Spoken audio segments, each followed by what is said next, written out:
nakikita nyo, yan, nag-snow na ngayon sa Canada. Sobrang aga. As in, sobra to. Hindi ganyan na, October pa lang ngayon na, wala pang November pero nag-snow na. So yan, pakita ko yung slow-mo effect natin ng mga snowflakes. So, kaway-kaway dyan na sa mga taong gusto makita ng snow. Yan, nag-start ng lumamig dito sa Canada. So, kung gusto nyo makaranas ng ganyang experience, ano bang ginagawa nyo? Tara, punta na kayo dito sa Canada. Hello guys, bigla ang vlog. Nandito pala ako ngayon sa Walmart. So, actually, habang tumitingin-tingin ako ng mga mabibili lang dito sa Walmart, ng mga kailangan sa bahay, like kailangan ko ng gatas. Nagpunta ako dito sa international section dito sa Walmart. So, nakita ko guys, ito. So, tingnan nyo to. Tingnan nyo, pakita ko. So, dito sa Walmart ngayon, para lang alam ng mga kababayan natin ha. Ngayon dito, grabe sa Walmart. Sale siya. Sale siya guys. So, sale siya. Believe me, sale siya. So, dati siyang $4.97 each. Ngayon, naging $2.97 each na lang siya. So, sobrang tipid guys. Sobrang tipid. And, believe me, sa sobrang tipid niya, ginawa ko is bumili na ako ng 24 pieces. Yan. So, kasi 24 pieces yung binili ko. Yan, kanyo, 24 pieces. Sobrang tipid niyan, guys. Alam niyo kung bakit tipid yan? Unang-una, yung luncheon meat na ganito. Ito kasi normal na pinapadala kong luncheon meat ito. Regular lang na luncheon meat. Para lang siyang yung tipong maling ganyan. Which is mas low quality pa compared dun sa maling. So, ito yung pinapadala ko dati sa Pilipinas. Kapag, para ipadala nga sa box. Kasi alam mo naman sa atin, yung mga ganyang mga dilata, lalo na kung walang uulamin, nagagamit mo agad. So, ito, imaginein mo yung price itong luncheon meat na to guys, is nasa $2.47. So, yung $2.47 siya. Samantalang, yung corned beef na to, na Hereford na to, is sale siya.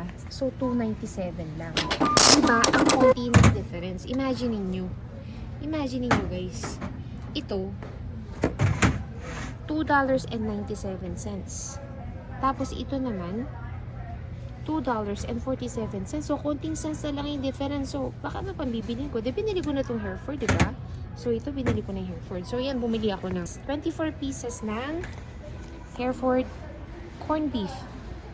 Yan guys sa mga kababayan natin na gusto magpadala ng balikbayan box ngayon, pwede kang bumili nito. 24 pieces, magkano lang yun? Nasa almost 71, i-convert ko, ilalagay natin, ililagay natin sa baba. Yung conversion nun. Hahanap pa tayo ng iba. Itong pasta sauce guys na tomato basil, na may halo na siyang herbs, 640 ml. Dati siyang $2.67. So, ngayon, $1.67 naman.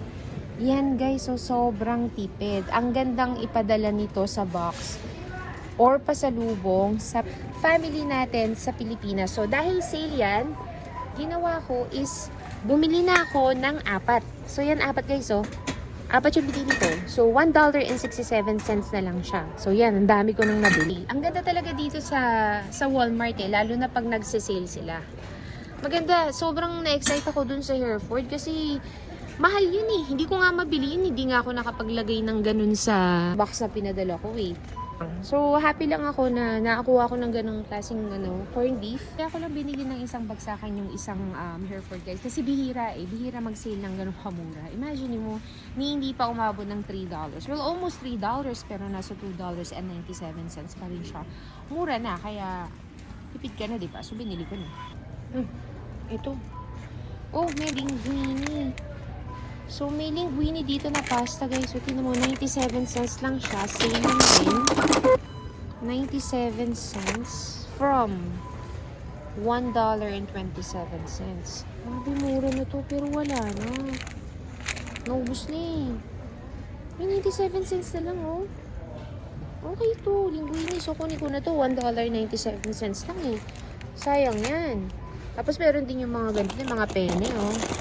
Penny. Imagine mo, penny, 97 cents. Oh, pero marami kasi akong pasta sa bahay. Marami akong pasta sa bahay. Hindi ko muna kukunin yan. Ang importante kasi sa akin ngayon talaga is yung corned beef. So, yun na lang muna guys. Ikot tayo. Kaya ako nandito actually sa Walmart is because birthday kasi nung pusa ko. So, ginawa ko is bumili ako ng treat para sa kanya. So, ito binilan ko siya ng ganyan para meron siyang gift kasi nga birthday niya. Pero buti na lang at nagpunta ako ngayon at nakakuha ko nito. Sobra to. Sobrang mura. Grabe. So, tara ikot pa tayo guys. Kailangan ko ng gatas eh. So, ganito itsura ng ganito itsura ng grocery dito guys sa Walmart dito sa Canada. So, napakalaki ng Walmart na to. At marami kang mabibili. Hindi lang groceries. So, they also have yan, mga ganyan, mga noodles, mga bultak-bultak, ganyan, mga coffee, gamit sa bahay. So, everything. Tingnan nyo guys, so, tingnan yung itsura nitong Walmart na to. Sobrang laki. Sobrang dami mong mabibili. And I'm just really happy na nakakuha talaga ako ng sale na corn beef. So, things like this, parang saya lang kasi makakuha ka talaga ng sale. Bihira yun eh. Okay, so, sige guys, kuha na ako ng gatas. And then, uwi na rin tayo kasi kailangan ko na rin umuwi. Gusto ko na rin magpahinga. So, ikot muna tayo ngayon.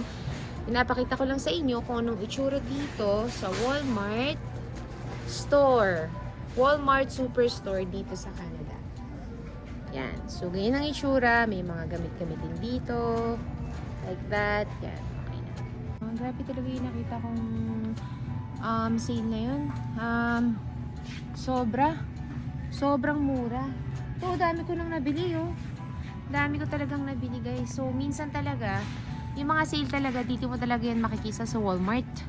Kaya gusto ko rin nagpupunta dito. Hindi ako laging naka-Costco eh. Kasi pag sa Costco, alam mo naman doon bulk. So, mas mahal. Mas makakamura ka. Pero, minsan, marami ring mga bagay dito sa Walmart na, syempre, dito, iba-iba. Pwede kang bumili ng tingi sa Costco kasi hindi ka makakabili ng ganun. So, I guess, that's it for now. So, yun guys, so tingnan nyo, ganito yung tsura sa Walmart. So, meron ding mga tindahan ng mga damit. Pakita ko sa inyo. Yan, may mga tindahan ng damit. Meron ding bigas. Ayan guys, ang bigas. Yan, bigas. So, itong bigas na to guys, dati, nag-sale yan. So, nag-sale yan. Actually, nasa bahay na siya. Dati nasa $13 siya na nag-sale. So, bumili ako ng 3 sako. Nandun pa sa bahay, pakita ko sa inyo. Pero ang, tinan nyo, low price yan for $18.97. Pero pag ganun nga, yung makakaswerte ka talaga na makikita mo yung sale, umabot lang siya ng $13. So, pag uwi ko sa bahay, papakita ko sa inyo yung binili kong bigas dati nung nag-sale dito sa Walmart. Eh, hindi ko na kasi na-film nung time na yun kasi gabi na rin akong nakadating dito. So, yan. So, pakita ko lang sa inyo kung anong meron dito. So, yan. May mga damit-damit. Mga damit. Mga ganyan. Pagkain. May mga appliances din. Yan. Mga ganyan. Mga mangoes. Nuts. So, everything is actually here. Yan. So, I guess, uwi na ako ngayon guys kasi medyo napagod ako gabi. Galing sa trabaho. Hindi rin ako masyadong nakatulog ng maayos kasi ewan ko, parang ang dami ko lang iniisip. So ngayon parang medyo nahagard na ako, medyo pagod ako. So I guess let's uwi na tayo. Hey guys, so yan, I'm finally home. So eto, I can't wait na pakita sa inyo yung sinasabi kong bigas na nabili kong sales sa Walmart dati. So ito yun guys, so tingnan nyo. Bumili ako agad. Nung nakita kong sale siya, $13.66 lang siya. So, parang pag i-convert mo siya sa peso, nasa 560 pesos lang siya. Ito yun guys, so, ito yung nag-sale na bigas. So, yan, nakikita mo nakalagay dyan. Premium na jasmine scented white rice. So, siya, nasa 8 kilograms na siya. Grabe, sobrang, or 17.6 pounds. So, nag-sale siya, imaginein mo guys 8 kilograms yan ha. halaga niya is 560 or 560 pesos lang sa atin kung i-convert mo. So, kaya yan, binili ko yan nung nag-sale siya, di ba? Kanina nung nagpunta tayo sa Walmart, ang halaga nung nandun, nakalagay pa, low price, nasa $18 tapos and some cents. Imaginein mo ito, nung binili ko yan, nasa $13 lang siya. O, di ba? Sobrang tipid talaga. So, kapag ganyan guys, pag nakita ka ng mga sale, actually, bilhin mo na. Pero syempre, consider mo pa rin yung expiry date ng mga bagay na bibilhin mo. Pero dahil ito naman bigas, lagi naman tayo kumakain ng bigas, diba? Syempre, rice is life sa atin mga Pilipino. So, binili ko na siya. So, kapag again, nagpunta ka ulit sa mga supermarket or mga superstore, ganyan, nakita ka ng sale, huwag ka nang mag-isip. Bilhin mo na agad. Kung hindi mo makakailanganin para sa bahay, ilagay mo para sa box para may padala mo sa family mo. So, yun lang. So, since nandito na ako sa bahay, guys, siguro magluluto muna ako ng dinner kasi, hapon na. So,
Grabe, sobrang putok-batok nito. Grabe. Guys marami ako niluto. Meron pang natira doon. Kaso, hindi ko nauubusin kasi, syempre, limit lang tayo ng kain ng mga ganito. Pero grabe, sobrang crunchy oh. Sobrang crunchy. Isa pa, try ulit natin ha. Oh my gosh. Pati yung pusa ko oh. Gustong kumain ito.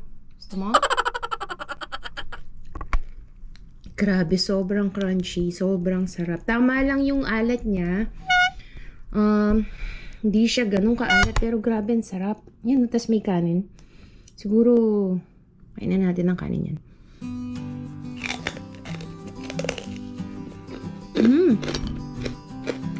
Grabe, hap.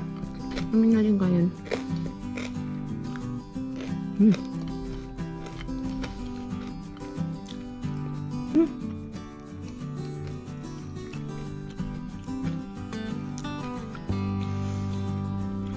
So guys, kakain na ako.